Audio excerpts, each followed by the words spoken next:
টাইমটোলৈ স্বাগতম জনাইছো মহিমাক মুখ্যমন্ত্ৰী হিমন্ত বিশ্ব শৰ্মাৰ কেবিনেটৰ কেইবাটাও গুৰুত্বপূৰ্ণ সিদ্ধান্ত প্ৰকাশ পালে এডিআৰইৰ পাঠ্যক্ৰম প্ৰকাশ পালে আৰু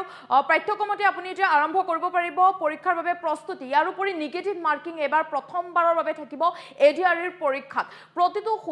শুদ্ধ প্ৰশ্ন কৰিলে যদি ভুল প্ৰশ্ন উত্তৰ থাকে তেন্তে শুদ্ধৰ পৰা নম্বৰ কটা যাব ইয়াৰ উপৰি বহুকেইটা ঘোষণা কৰিছে বৃহৎ ঘোষণা এডিআৰইৰ পৰীক্ষা সন্দৰ্ভত এই মুহূৰ্তত লৈছো সবিশেষ তথ্য এডিআৰইৰ পৰীক্ষাৰ বাবে মুখ্যমন্ত্ৰীৰ ডাঙৰ ঘোষণা মুখ্যমন্ত্ৰীগৰাকীয়ে কেইবাটাও বৃহৎ ঘোষণা কৰিছে এডিআৰইৰ পৰীক্ষা সন্দৰ্ভত আজি প্ৰকাশ পালে এডিআৰইৰ পৰীক্ষাৰ পাঠ্যক্ৰম আৰু এইবাৰ যথেষ্ট প্ৰত্যাহ্বান হ'ব এইবাৰ এডিআৰইৰ পৰীক্ষা ভুল উত্তৰৰ বাবে থাকিব নিগেটিভ মাৰ্কিং ভুল উত্তৰৰ বাবে নিগেটিভ মাৰ্কিং এইবাৰ প্ৰথমবাৰৰ বাবে থাকিব এডিআৰইৰ পৰীক্ষাত প্ৰত্যাহ্বানমূলক হ'ব এই পৰীক্ষা এইবাৰ এডিআৰইৰ পৰীক্ষা যথেষ্ট প্ৰত্যাহ্বানমূলক হ'ব বুলি মুখ্যমন্ত্ৰীগৰাকীয়ে ঘোষণা কৰিছে 11 লাখ পৰীক্ষাৰ্থী আছে এইবাৰৰ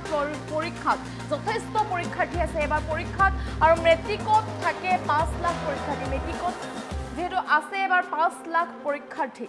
অসমত পূৰ্বে ইমান পৰীক্ষাৰ্থী থকা পৰীক্ষা অনুষ্ঠিত হোৱা নাই বুলি মন্তব্য কৰিছে হিমন্ত বিশ্ব শৰ্মাই পুলিচ শিক্ষক নিযুক্তিত অসুবিধা নাই এই মন্তব্য কৰিছে ডক্টৰ হিমন্ত বিশ্ব শৰ্মাই গ্ৰেড 3 আৰু গ্ৰেড 4 প্ৰত্যাহ্বান আছে এবাৰ যথেষ্ট প্ৰত্যাহ্বান হ'ব এডিআৰইৰ পৰীক্ষাৰ মাচুল লোৱা নাছিল বাবে আবেদন পত্ৰ যথেষ্ট লোকে কৰিছে বুলি মন্তব্য কৰিছে আৰু 11 লাখকৈ পৰীক্ষাৰ্থীয়ে কৰিছে আবেদন যথেষ্ট পৰীক্ষাৰ্থী আছে বা এডিআৰইৰ পৰীক্ষাত নিগেটিভ মাৰ্কিঙৰ ব্যৱস্থা কৰা হৈছে সেইবাবে আৰু এডিআৰইৰ পৰীক্ষাৰ বাবে মুখ্যমন্ত্ৰীগৰাকীয়ে ডাঙৰ ঘোষণা কৰিছে কেইবাটাও ঘোষণা কৰিছে সিলেবাছ প্ৰকাশ পালে ইতিমধ্যে সিলেবাছ যদি আপুনি পোৱা নাই তেন্তে আপুনি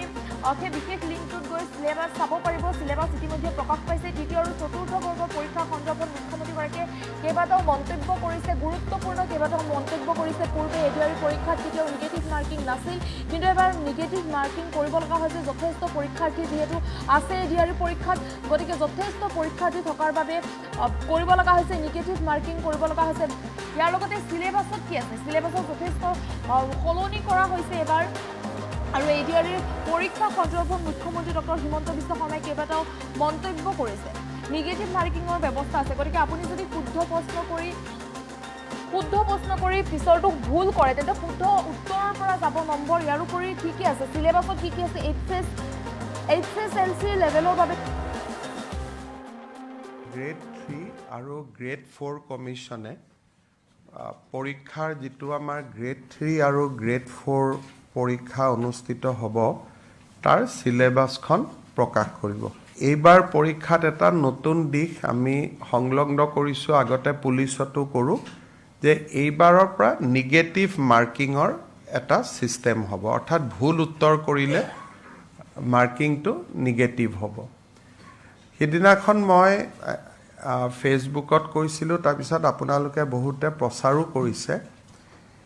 এইবাৰৰ যিটো পৰীক্ষা ই অলপ খুব এটা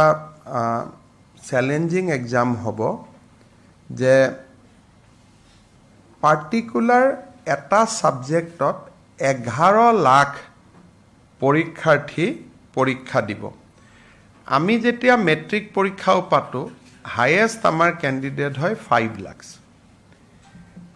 11 লাখ পৰীক্ষাৰ্থীক লৈ পৰীক্ষা পাতাৰ ৰেকৰ্ড ইউপিক বাদ দি কোনো ষ্টেটৰ আজিলৈকে নাই কাৰণ ইউপিয়ে কোনোবা পৰীক্ষা 18 লাখ ক্যান্ডিডেট হয় তেওঁলোকৰ জনবসতি বহুত কিন্তু অসমত 11 লাখৰ কোনো পৰীক্ষা আজিলৈকে কেতিয়াও কোনেও অনুষ্ঠিত কৰাৰ প্ৰয়োজনীয়তা অহাই নাছিল এইবাৰ আমি নিযুক্তিত এটা দিশ আছিলে যে এবাৰ আমি ফিজ লোৱা নাছিলো অৰ্থাৎ পৰীক্ষা দিয়াৰ কাৰণে কোনো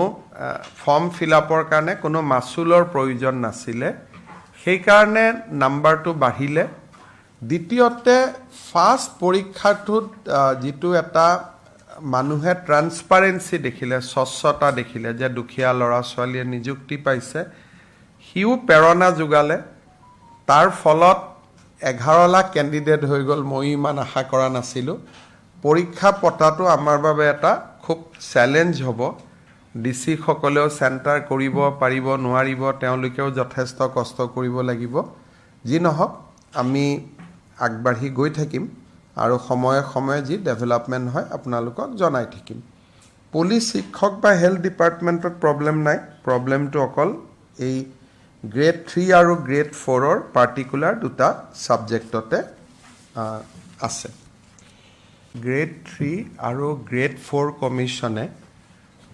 পৰীক্ষাৰ যিটো আমাৰ গ্ৰেড 3 আৰু গ্ৰেড 4 পৰীক্ষা অনুষ্ঠিত হ'ব তাৰ সিলেবাছখন প্ৰকাশ কৰিব এইবাৰ পৰীক্ষাত এটা নতুন দিশ আমি সংলগ্ন কৰিছো আগতে পুলিচতো কৰো যে এইবাৰৰ পৰা নিগেটিভ মাৰ্কিংৰ এটা সিস্টেম হ'ব অৰ্থাৎ ভুল উত্তৰ কৰিলে মাৰ্কিংটো নিগেটিভ হ'ব সেইদিনাখন মই ফেচবুকত কৈছিলোঁ তাৰপিছত আপোনালোকে বহুতে প্ৰচাৰো কৰিছে এইবাৰৰ যিটো পৰীক্ষা ই অলপ খুব এটা চ্যালেঞ্জিং এক্সাম হ'ব যে পাৰ্টিকুলাৰ এটা সাবজেক্টত 11 লাখ পৰীক্ষাৰ্থী পৰীক্ষা দিব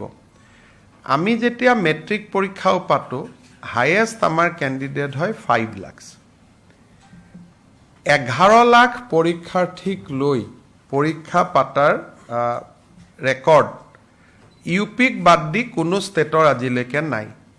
কাৰণ ইউপিয়ে কোনোবা পৰীক্ষা 18 লাখ ক্যান্ডিডেট হয় তেওঁলোকৰ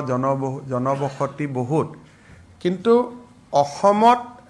11 লাখৰ কোনো পৰীক্ষা আজিলৈকে কেতিয়াও কোনেও অনুষ্ঠিত